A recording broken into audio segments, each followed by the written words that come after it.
also making sure that our esteemed governors are able to discharge their duties without the handicap of illiquidity. Honorable Speaker, also this goes a long way into reducing some of the unnecessary expenses, and especially that which are around interest rates.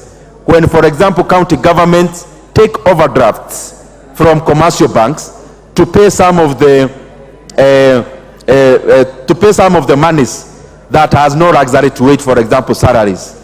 Honorable Speaker, by advancing monies to our county governments in time, we are reducing on those kind of expenditure, and therefore it is something that is laudable.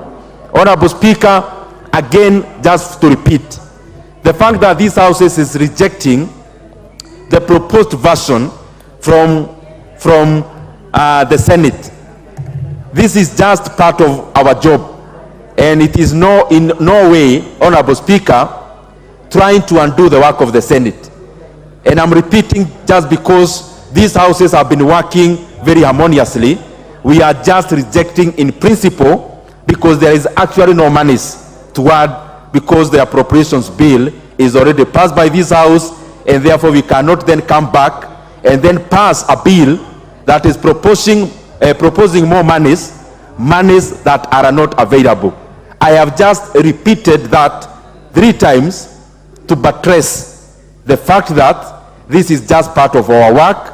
We can reject, then we go to mediation, and then we are able to get a way out. With those many remarks, Honorable Speaker, I want to thank the members of the Budget Committee, the members of this House, our technical team in the Parliamentary Budget Office, led by, of course, Millicent, who is here, with Kyoko, and all the other members who have taken part in coming up with this report.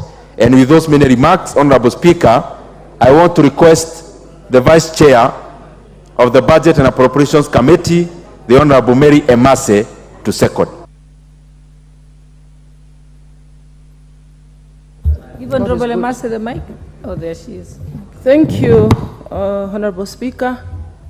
Madam Speaker, I stand to second the bill, the motion, and from the onset, I want to say that the county government additional allocation bill is normally a very straightforward bill that is just meant to provide for additional allocations to the county government, either from national government's share as conditional grant for devolved functions, or unconditional allocations, like in this case, to provide county governments with additional funds collected from court fines, collected from mineral royalties, and also conditional allocation from loans and grants from our partners.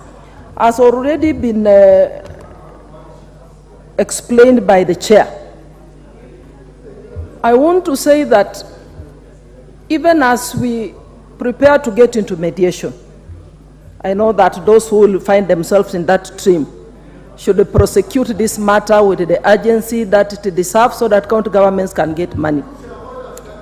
But, Madam Speaker, even as we discuss disbursement of additional funds to the counties, I was looking at the report on poverty index, and I was saddened by how some of our counties are doing very badly. Busiao is being ranked the 3rd last at the bottom in terms of development.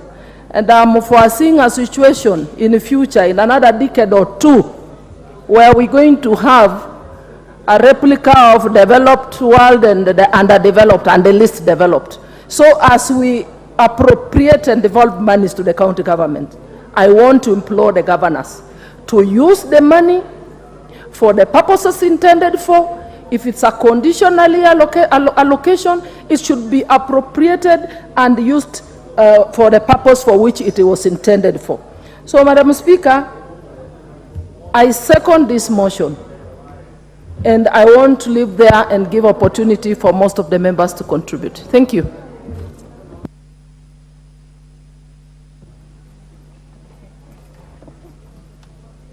Honorable members, I now propose the question that the Senate amendments to the County Government's Additional Allocations Bill National Assembly Bill number 23 of 2023 be now considered.